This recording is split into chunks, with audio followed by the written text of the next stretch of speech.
सभी को नमस्कार। और मैं Uttar Pradesh all India students federation का शुक्रगुज़ार हूं कि उन्होंने मुझे फेसबुक लाइव पर बुलाकर एक बहुत ही ज़रूरी विषय पर अपने विचार आपके सामने रखने का मौका दिया। मुझे जो विषय दिया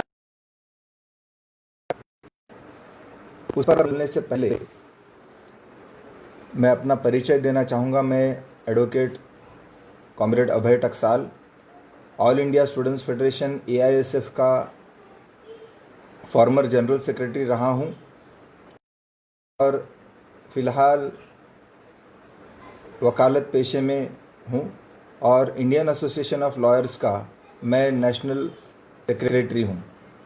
साथियों, उम्मीद पर दुनिया कायम है और सरकारों को जनता इसलिए चुनती है क्योंकि सभी 130 करोड़ लोग हुकूमत नहीं कर सकते। लोग सुबह से लेकर रात तक अपनी रोजी रोटी और जद्दोजहद में बिजी रहते हैं और जिस तरह से माँ बाप अपनी फैमिली का पूरी देखभाल करते हैं, उसी तरह देश रूपी एक कुटुंब की देखभाल करने का काम सरकारों का होता है। 130 करोड़ से ज़्यादा हमारी लोक संख्या है और हम हमारे लोक प्रतिनिधि, हमारे सांसद, हमारे विधायक चुनकर हमारी सरकारों को यह जिम्मेदारी देते हैं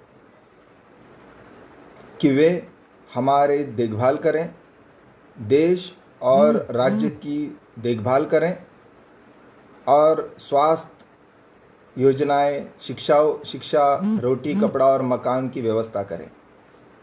वैसे तो सरकारों से काफ़ी उम्मीदें हैं, लेकिन हम यहाँ आज के दौर में सरकार से क्या उम्मीदें हैं इसकी चर्चा करने के लिए उपस्थित है। जैसे कि हम सब लोग कोरोना और कोविड-19 की महामारी के दौर से गुजर रहे हैं। पूरी दुनिया में इस महामारी का संकट है और जब महामारी आती है और कोई वैक्सीन, कोई दवाई उसकी इजाद नहीं की जाती, तब तक उसका संकट चलता रहता है। लेकिन यह जैसे कि एक अजीब तरह की बीमारी है जिससे छुआछूत का एक चलन शुरू हुआ है और यह बीमारी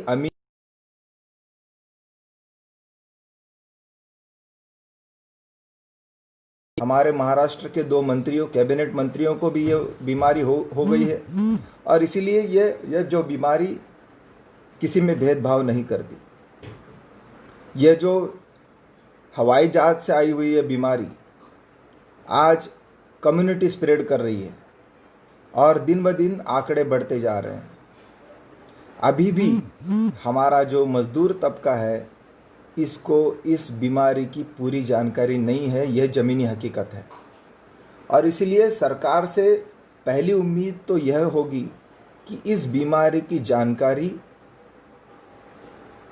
जो 130 करोड़ जनता है, जो जिसमें निरक्षरता ज़्यादा है, जिसमें अंधश्रद्धा ज़्यादा है, ऐसे लोगों में इसकी जानकारी फैलाना बहुत बहुत ज़रूरी है। आज मोबाइल फ़ोन, टीवी, रेडियो, सभी प्रसार माध्यमों पर इसका जानकारी दी जाती है, लेकिन अभी भी मास्क लगाने का चलन नहीं है, हाथ बढ़ाकर मिलाने का चलन अभी भी चल रहा है। इसलिए जानकारी देना, सूचनाओं का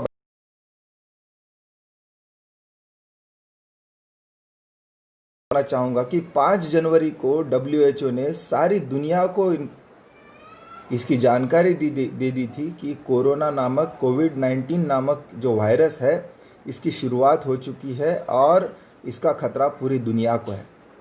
लेकिन मार्च के महीने तक सभी सरकारें, हमारी सरकार भी उसके बारे में कोई जागरूक नहीं रही और इसका नतीजा आज हम भुगत रहे हैं।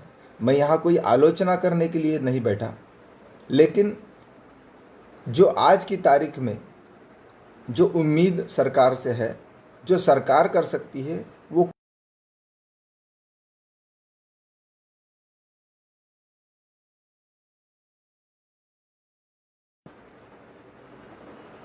जो दूसरे देशों में इस कोरोना संकट से कैसे निपटा जा रहे हैं, इसकी कुछ सूचना देना चाहूँगा। आज की तारीख में 30%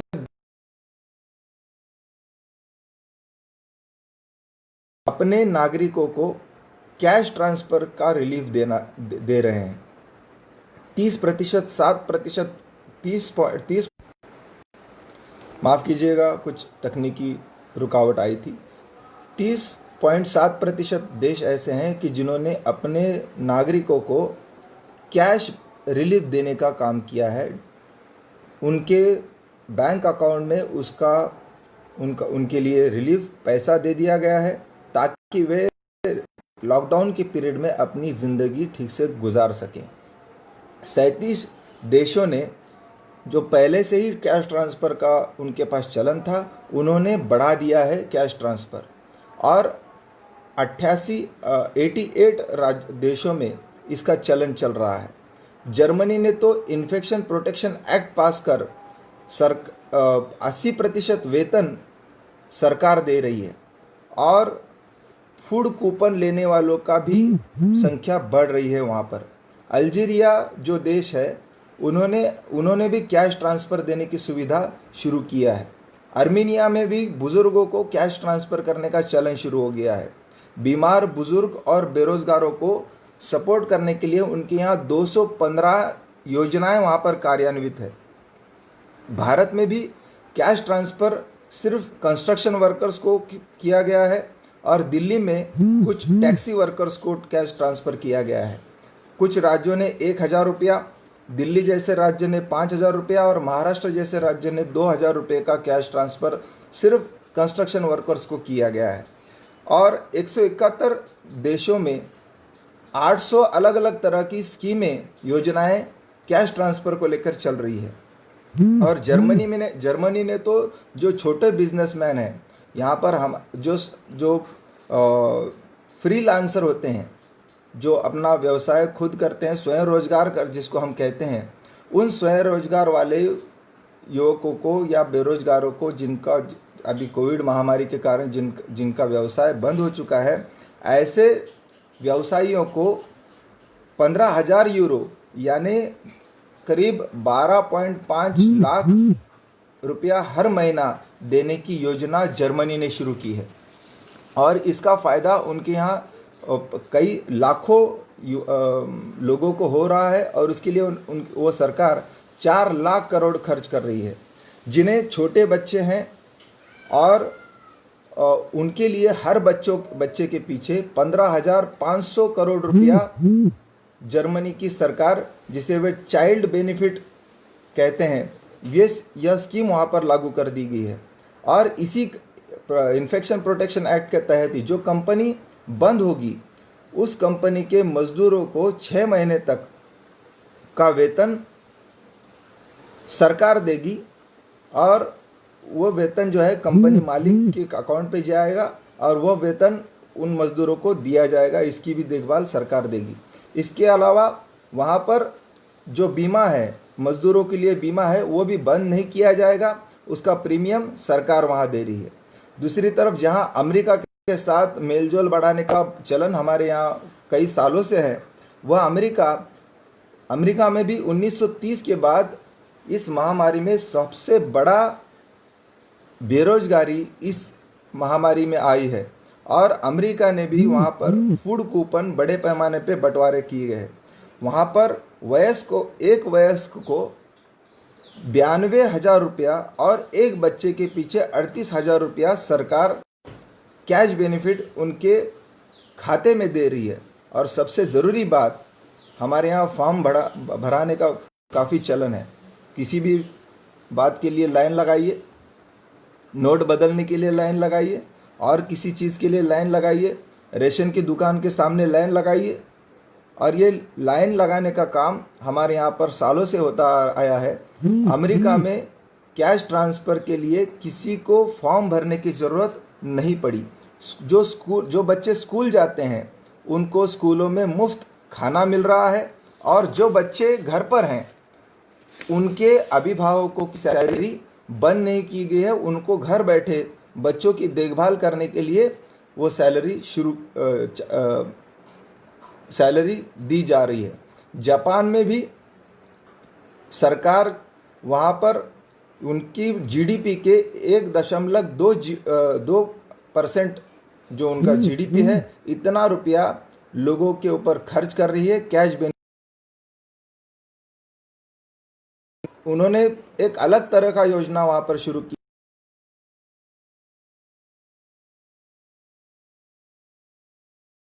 एवरेज निकालकर उस मुनाफे के का 80% जो रकम है सरकार उन कंपनियों को दे रही है, जिससे मजदूरों का वेतन वहाँ पर बंद नहीं है। कनाडा की सरकार भी वहाँ पर $5,000 जिसका वेतन था उसको $2,000 उसके अकाउंट पर दे रही है। 50% जो बिजनेस करने वाले बिल्डर हैं उनको 75% सब्सिडी दी जा रही है। सीनियर सिटीजन्स को भी और ग्रेजुएट्स को भी कैश बेनिफिट वहाँ पर दिया जा रहा है। इस तरह अलग अलग देशों की सरकार, इनमें से कई सारे देश ऐसे हैं जिनकी इकोनॉमी, जिनकी अर्थव्यवस्था भारत के अर्थव्यवस्था के करीबी है। अमेरिका की बात अगर छोड़ दी जाए तो बाकी कुछ देश ऐसे हैं कि जिनकी अर्थव्यवस्था भारत के समकक्ष है, और इसीलिए भारत की लोक संख्या और भारत की अर्थव्यवस्था को भी यह उम्मीद लागू पड़ती है। भारत में हम देखें तो यहाँ पर जब लॉकडाउन 8 बजे भाषण कर प्रधानमंत्री ने डिक्लेयर किया, घोषणा की, और रात को 12 बजे से लॉकडाउन शुरू होने की घोषणा की। उसके बाद उस दिन ने अचानक ये फैसला लिया जाए।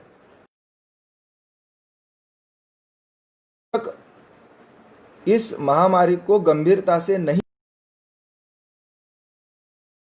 लेकिन उसके बाद भी सरकार ने इस महामारी को गंभीरता से लिया क्या, यह देखने की बात है।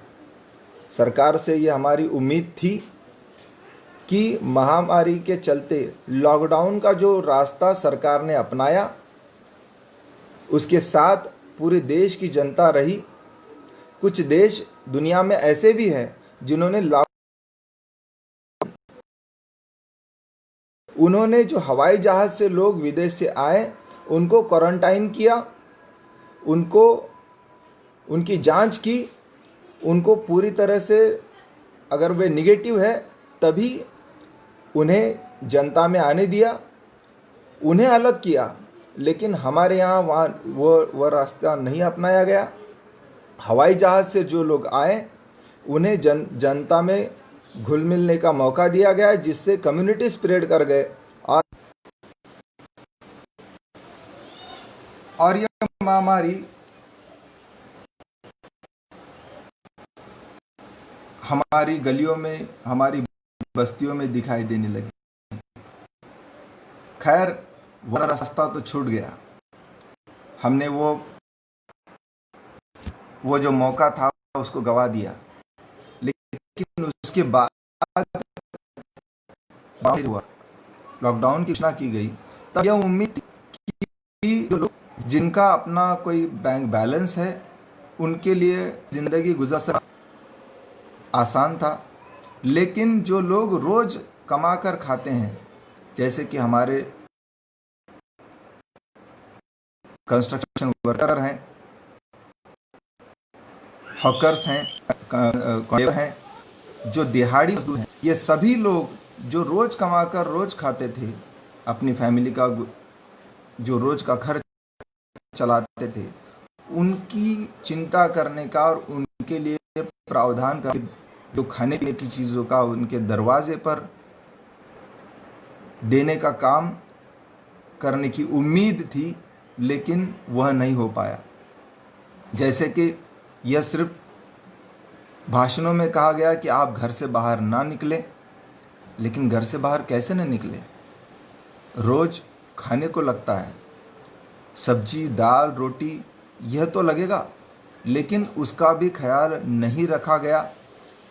जो बीपीएल फैमिलीज़ थे, बीपीएल फैमिलीज़ को 1 महीने के बाद राशन शुरू किया गया राशन की दुकान में, और वहाँ पर भी सिर्फ गेहूं और चावल दिया गया।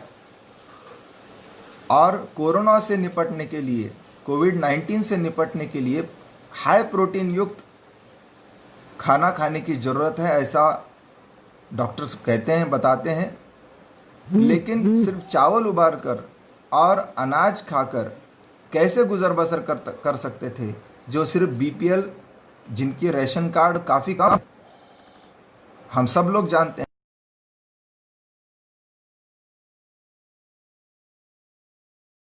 सरकार ने किस तरह से पिछले कई साल तक हमारी अन्न सुरक्षा को किस तरह से खतरे में डाला, लेकिन बीपीएल छोड़कर दूसरे एपीएल राशन कार्ड वालों को वो नहीं दिया गया। 1 महीने के बाद एपीएल को शुरू हुआ, और वो भी 1.5 महीना 2 महीने तक उनको चावल और अनाज नहीं मिला। आज यह केंद्र सरकार घोषणा कर रही है कि हम लोग जिनके पास राशन कार्ड नहीं है उनको भी अनाज देंगे, लेकिन बात वही है, फिर फॉर्म भरवा रहे हैं। फॉर्म कब भरेंगे और फॉर्म भरवा कर उन्हें अनाज कब शुरू होगा, और वह अनाज भी सिर्फ चावल और गेहूं मिलेगा। मिर्च का क्या होगा, तेल का क्या होगा? ये सारी बातें, इनका जवाब सरकार के पास नहीं है और सरकार नहीं देना चाहती। और इसीलिए सरकार से ये उम्मीद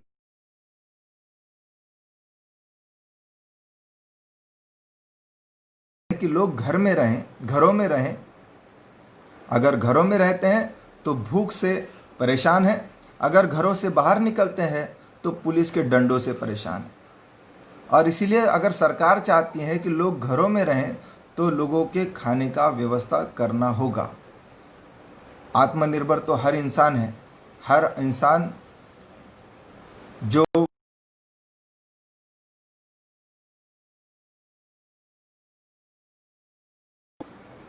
फैमिली को पालता पोसता है। और इसीलिए आत्मनिर्भर जब आप घर में होंगे तो कैसे होंगे, यह सवाल सरकार के सामने है। और इसीलिए अभी जो सरकार की जो योजना है उसमें सरकार ने संशोधन करना जरूरी है। और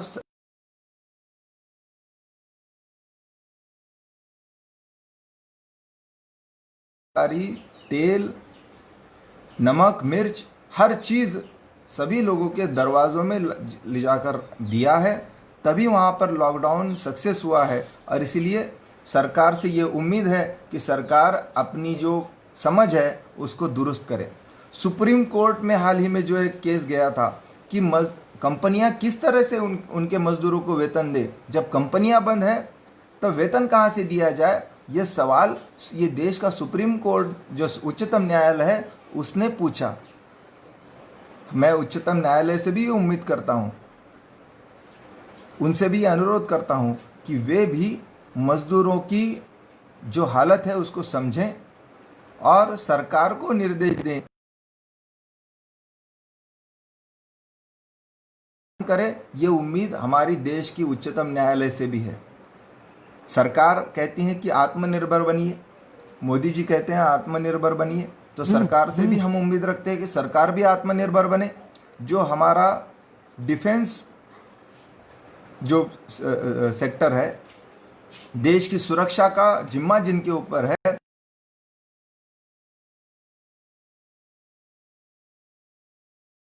इससे पहले ही कर दिया था। पहले वो 49% था और अभी 74% एफडीआई इस देश की आज की जो आत्मनिर्भर करने होने को कह रही है, वो 74% एफडीआई हमारे जो डिफेंस और हमारा जो सुरक्षा विभाग है उसमें ला रही है। और इसलिए मैं सरकार से उम्मीद करता हूं कि वे अपना ये फैसला तुरंत वापस ले और अपने से शुरुआत करें आत्मनिर्भर होने के लिए, तभी वे जनता को कह सकेंगे।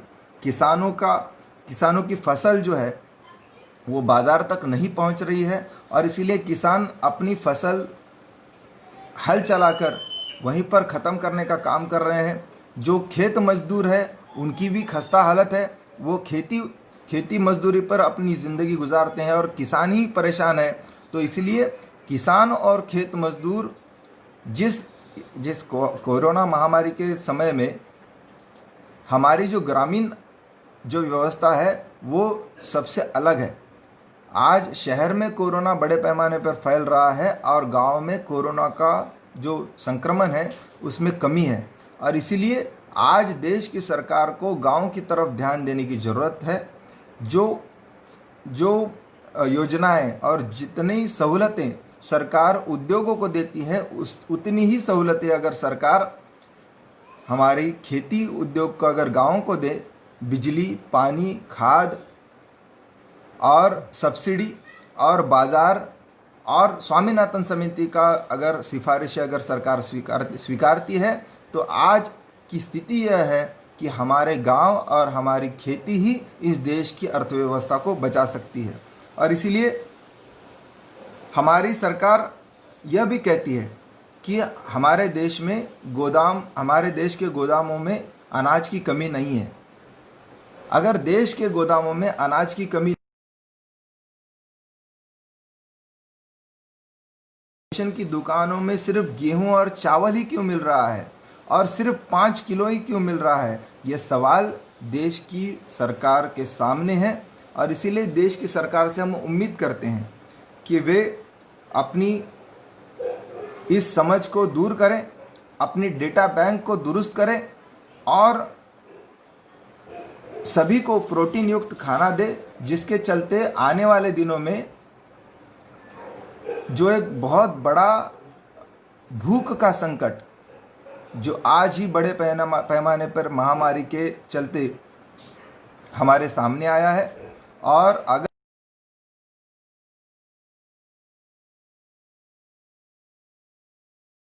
खाद्य सुरक्षा का सबसे बड़ा संकट आने वाले दिनों में बेरोजगारी के साथ आएगा। यह समय की चेतावनी सरकार को ध्यान में रखना जरूरी है। 2.5 महीने के बाद सरकार फॉर्म भरवा रही है। जिनके पास रेशन कार्ड नहीं है उनसे फॉर्म भरवा रही है। अब 2.5 महीने के लॉकडाउन के बाद जब आप फॉर्म भरवा रहे हो तब फॉर्म जमा कब होंगे, रेशन आएगा कब और मिलेगा कब? और यह भी मई और जून के समय के लिए है, इसके बाद की कोई घोषणा नहीं है। 2.5 महीने का समय लोगों ने भूखे ही निकाल दिया है। जितनी भी स्वयंसेवी संस्थाएं हैं, सामाजिक संगठन है, मजदूर संगठन है, कुछ जो जनप्रतिनिधि है, उन्होंने भी कुछ लोगों को मदद करने की कोशिश की है। लेकिन इन सभी तबकों के मदद की आंकड़े अगर कुल मिलाकर बता दिए जाए, अगर उसकी जानकारी ली जाए तो वो 10-20% से ज़्यादा नहीं है। बाकी एक बड़ा तबका हमारा भूखा है। जबकि जब दुनिया का अगर आंकड़ा देखें, अगर आकलन किया जाए तो 99% दुनिया की जो लोक संख्या है वो मजदूर और श्रमिक लोक संख्या है। और इसलिए इसको नज़रअंदाज करके सरकार लॉकडाउन को कामयाब नहीं कर सकती थी। और इसीलिए जब 1-2.5 महीने का समय हमने घर में गुजार दिया है, लोगों को घरों में रहने के लिए मजबूर किया है, तब इस खाने का प्रावधान पर ही हम महामारी को रोक सकते थे। अब जबकि हमारे अस्पताल जो पहले से ही बीमार थे उनके ऊपर ज़्यादा से ज़्यादा निर्भरता हमारी आ गई है। भूख और प्यास का बंदोबस्त किए बिना हम इस महामारी के संकट का मुकाबला नहीं कर सकते थे। आज यह अवस्था भी है कि हमारी कई सारी बस्तियां ऐसी हैं जहां पर पीने को भी पानी नहीं है। पानी कई दिन नहीं आता है, कई जगह पर पानी बिल्कुल ही नहीं आता है।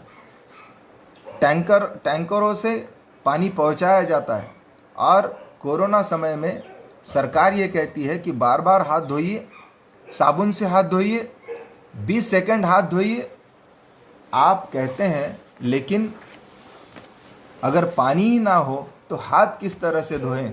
यह बेसिक सवाल सरकार के सामने है। और सरकार से हम ये उम्मीद करते हैं कि आज के दौर में, आज की इस महामारी के दौर में, जब पानी नहीं है, लोगों के लिए खाना नहीं है, तब आपकी आंखें खुलनी चाहिए और भूख और प्यास का बंदोबस्त, प्यास बुझाने का बंदोबस्त सरकार को करना होगा।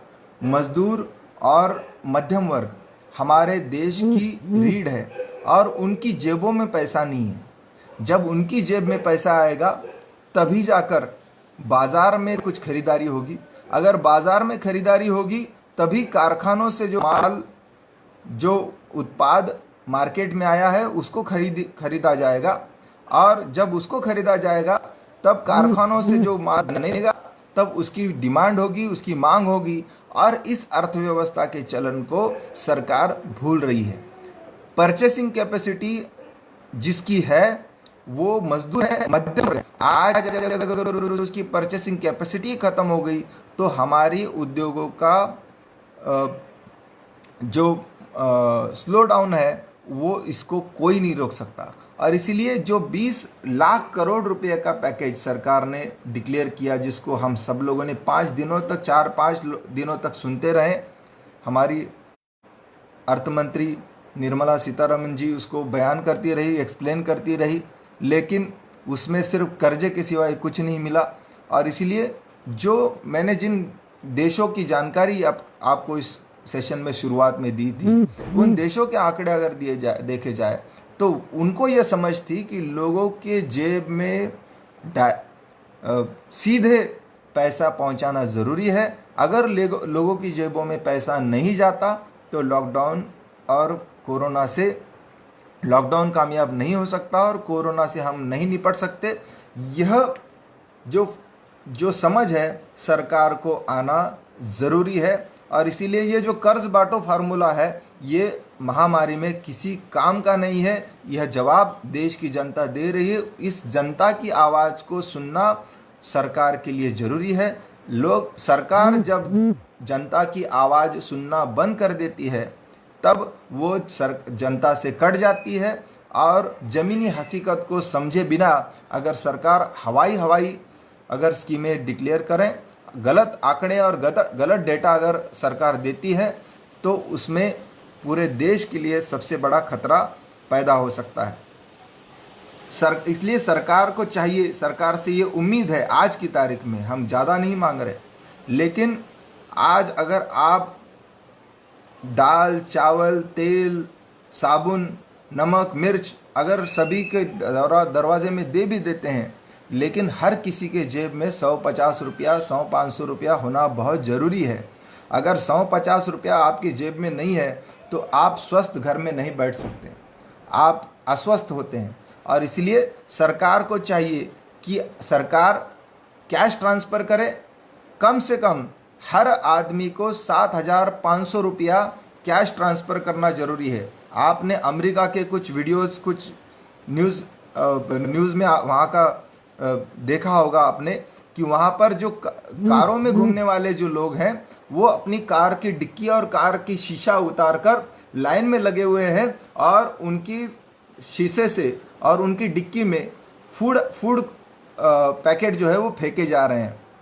और इसीलिए आज की तारीख में हमारा मिडिल क्लास पर ये दिन नहीं आया है, लेकिन अगर यही चलता रहा तो हमारे मिडिल क्लास को भी EMI देना पड़ता है। फ्लैट का कर्ज हो, कार का कर्ज हो, गाड़ी का कर्ज हो, ये सारे लायबिलिटीज़ उसके ऊपर है। अगर इस लायबिलिटी को पे नहीं कर सकता और उसको अगर कॉस्ट कटिंग के नाम पर MBA ग्रेजुएट्स हैं, पत्रकार हैं, वकील हैं, इंजीनियर्स हैं, ये छोटे छोटे बिजनेसमैन हैं, दुकानदार हैं, अगर इनके ऊपर भी ये नौबत आती है मजदूरों के बाद, तब इस देश में उनको भी बेनिफिट देने का और उनको भी मदद करने का भी बहुत बड़ा जिम्मेदारी सरकार के ऊपर आ सकती है। और इसीलिए सरकार को चाहिए कि इस बारे में वो संवेदनशील रहे और जल्द से जल्द अपने आंकड़े सुधारे और इस 20,000 करोड़ रुपए का जो एक उन्होंने जो कर्ज रूपी जो एक पैकेज डिक्लेयर किया है उसको दुरुस्त करें और कैश ट्रांसफ़र की योजना को अपनाएं। जहाँ तक हमारे प्रवासी मजदूरों की बात थी, वे कहते रहे कि हम चाहते हैं कि आप अपने घरों में रहें, आप जहाँ हैं वहीं रहें, लेकिन वह रहें। करीब 2 महीने तक वो इंतज़ार करते रहे कि आप उनके खाने पीने की व्यवस्था करेंगे, आप उनके जो फैमिली है जो परदेश में है उनकी भी व्यवस्था करेंगे। जब उनकी भी व्यवस्था नहीं की, उनके परिवार जनों की भी व्यवस्था नहीं की गई और इनकी भी व्यवस्था नहीं की यहाँ पर, तब जाकर वे अस्वस्थ होकर अपने रास्ते निकल पड़े। वे पैदल निकल पड़े, जैसे जो गाड़ी मिलेगी उससे निकल पड़े। अगर आप ट्रेन नहीं चलाते, आप बस नहीं चलाते तो पैदल चल पड़े। और इसी बीच औरंगाबाद के करमाड़ में जो 16 मजदूर मालगाड़ी के नीचे कटकर मर गए, वो कोरोना से नहीं मरे, वो जो सरकार की अव्यवस्था है उसके कारण मरे। और उसके बाद भी यह सिलसिला नहीं रुका। अर्चना नामक एक माँ स्टेशन पर भूख से तड़प कर मर गई। उसका छोटा बच्चा उस माँ के आंचल से खेलता वहीं पर पड़ा रहा। यह हम देख रहे हैं, एक बच्चा भूख से मर गया, उसके पिता उसके लिए खाना लेकर आते रहे, तब तक वो बच्चा मर गया। ये सारी स्थितियाँ रेल के चलने के बाद भी हम देख रहे हैं। आज की तारीख में हमारे रेल की क्षमता यह है कि वह 3 करोड़ यात्रियों को रोज़ पहुंचा सकते हैं, लेकिन हमारे रेल मंत्री पीयूष गोयल 35 और 40 लाख के आंकड़े बताकर शाबाशी लूटने का काम कर रहे हैं। हम उनसे उम्मीद करते हैं कि पीयूष गोयल जी, हमारी रेल की क्षमता रोज़ 3 करोड़ यात्रियों को लेकर जाने की है। आप उसकी क्षमता को पहचानिए और ये जो फॉर्म भरवाना और जितना फॉर्मेलिटी में उनको बिजी रखना, इसको कम करके उन्हें सुरक्षित अपने गांव, उनको उनके खाने पीने की व्यवस्था कर उनके गांव तक पहुंचाने का व्यवस्था कीजिए। और आज आपके पास जो डाटा आ रहा है उसको संभाल के रखिएगा, उनको संभाल के रखिएगा और इस डाटा को भूलिएगा नहीं। ये आने वाले दिनों में भी काम आएगा। ये अनुरोध हम सरकार को इस FBLI द्वारा कर रहे हैं। इन ट्रेनों में शारीरिक दूरी का, जिसका बखान सरकार हमेशा करती रही है, अगर इन ट्रेनों में देखा जाए तो इन ट्रेनों में शारीरिक दूरी का इस्तेमाल, शारीरिक दूरी नहीं रखी गई। ट्रेनों में उनकी कैपेसिटी से ज़्यादा मज़दूरों को चढ़ाया गया और उनको जाना था किसी एक गांव, लेकिन किसी और गांव ले जाया गया। 1-2 दिन दूसरे ही रूट पर ट्रेन को घुमाया गया। ये सारी अव्यवस्था जो है सरकार से जो उम्मीद थी वो खरी नहीं ठहरी, यही हमको बताती है। प्रवासी मजदूरों की संख्या भी सरकार के पास आज तक नहीं है। जो 8 से 10 करोड़ की बताई जाती है, उससे भी ज़्यादा की होने का अंदाज़ा है। और इसीलिए आज जो प्रवासी मजदूर जो शहर से गांव की तरफ गए हैं, उनकी बेरोज़गारी बढ़ रही है और खेत मजदूरों में तब्दील होने की संभावना है। और इसीलिए मनरेगा पर बहुत बड़ा एक बोझ आने की संभावना है। और इसीलिए मनरेगा जो स्कीम कम्युनिस्ट पार्टी के अनुरोध पर UPA 1 ने शुरू की थी, उसका दायरा बढ़ाने की ज़रूरत है और 100 दिनों से ज़्यादा 200 दिनों तक उसको लेकर जाना ज़रूरी है।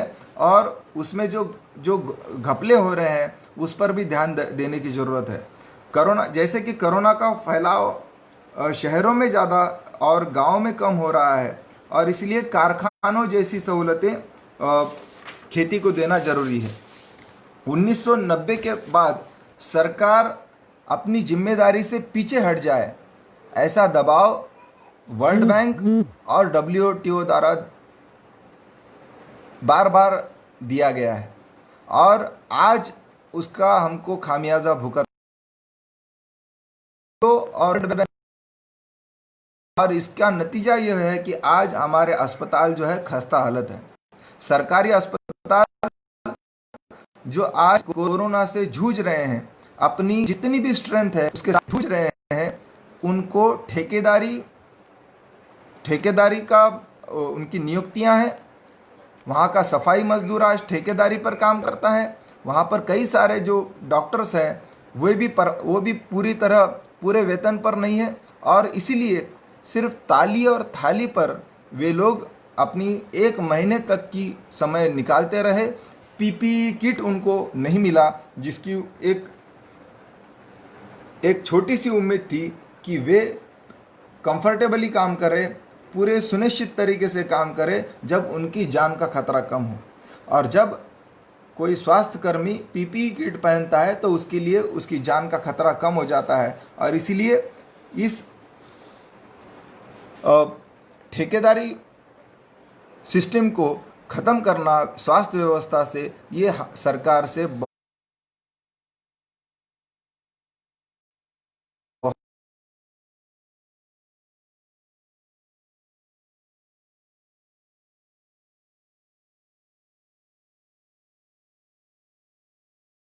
यह मांग करते रहे हैं कि जैसे मनरेगा पास हुआ उसी तरह से Bhagat Singh national employment guarantee act pass किया जाए, जिसके तहत आज तक हम सरकार युवाओं से ये अपेक्षा करती रही कि युवा पढ़ें और जो पढ़ाई भी अपनी जो जितनी महंगी होती रही है, इतनी महंगाई पड़ने के बाद डिग्री डिप्लोमा लेकर हमारे युवा जो है बेरोजगार होकर घूम रहे हैं। सरकार की ये जिम्मेदारी थी कि उनको नौकरी दे और इसीलिए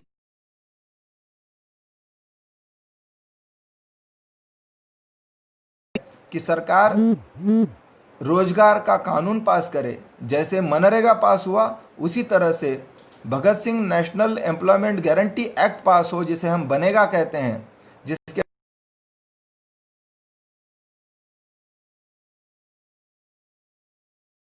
भत्ता देना होगा।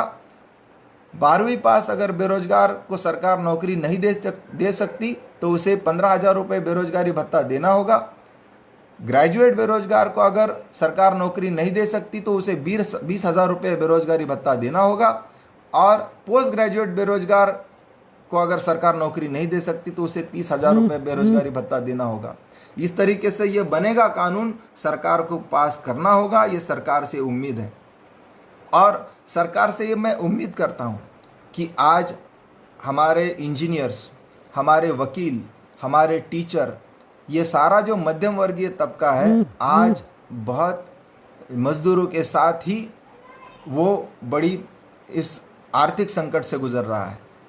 हमारी जो न्याय व्यवस्था है, पिछले 2.5 महीनों से सारे कोर्ट बंद है, सुप्रीम कोर्ट बंद है, हाई कोर्ट बंद है और इसलिए जो एक मजदूर रोज कमा कर खाता है उसी तरीके से हमारे जो प्रोफेशनल्स हैं वे भी अगर काम करते हैं तभी उनके घर चलता है और इसीलिए उनका भी ख्याल रखना बहुत ज़रूरी है। कई सारे ऑफिसेस है, अभी अधिवक्ताओं के ऑफिसेस है जिनके घर ऑफिसेस में मुलाजिम होते हैं, उनको 25,000 रुपया कैश ट्रांसफ़र करना बहुत ज़रूरी है। और आप ऑनलाइन सिस्टम पर जोर देना चाहते हैं कि अभी आपसे मैं फेसबुक लाइव कर रहा हूँ, 3 बार डिस्कनेक्ट हो चुका है। अगर 3 बार डिस्कनेक्ट हो चुका है तब सरकार किस तरह से उम्मीद करे कि हम ऑनलाइन एजुकेशन देंगे।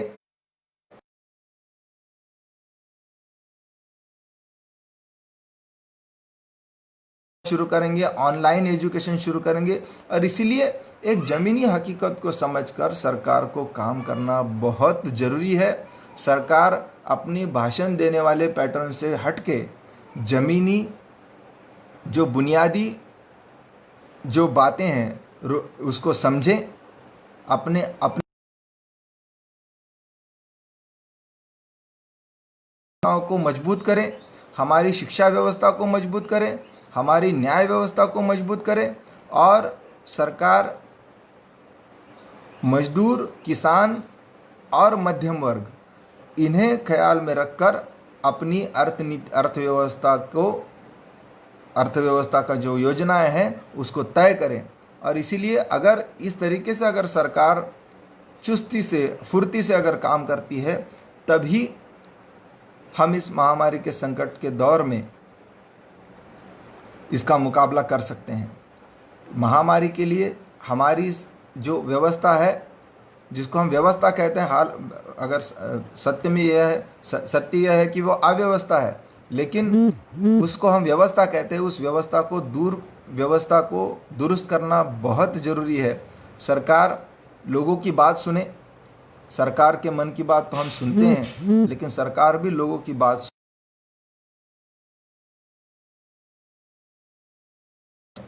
कि वे प्रवासी मजदूरों का ख्याल नहीं रख सके, इस सत्य को वह स्वीकारें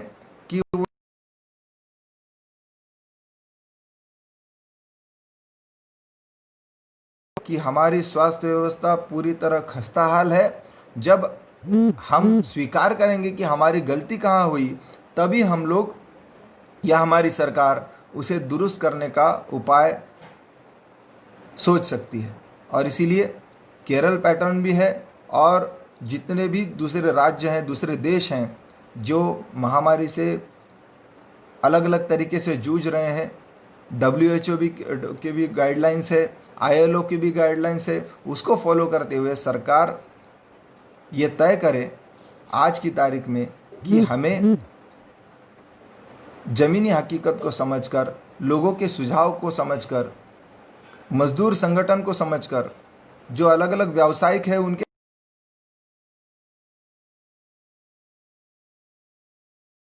अपनी योजनाएं डिक्लेयर करें।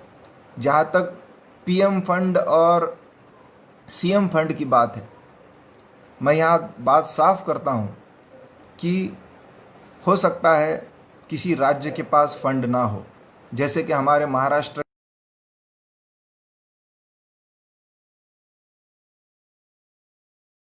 वो खाली है, और कोई राज्य है वो भी, वहाँ के भी CM कह सकते हैं कि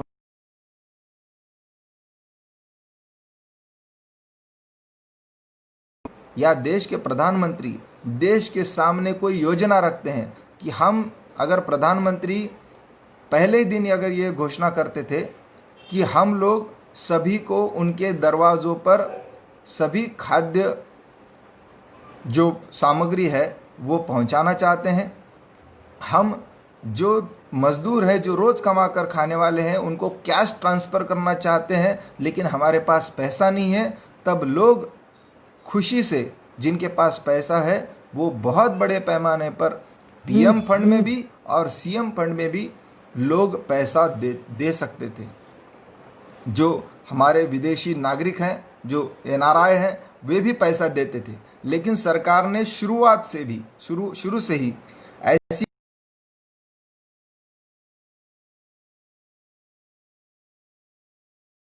भी लोगों का देने का मन नहीं था और ना ही PM फंड में लोगों का देने का मन था। जिनको दान करना था उन्होंने डायरेक्ट ही जिसको दान करना है उसको कर दिया, लेकिन लोगों का मदद करना आपस में और सरकार द्वारा मदद करना, इसमें बहुत बुनियादी फ़र्क है। और इसीलिए मैं इस फेसबुक लाइव से, all India students federation Uttar Pradesh के इस पेज से सरकार से अनुरोध करूंगा कि वे जाति और धर्म की राजनीति से बाज आएं और विज्ञान द्वारा जो बहुत बड़ी समस्या पैदा हुई है कोविड-19 के चलते, उसका समाधान अज्ञान में ना ढूंढे।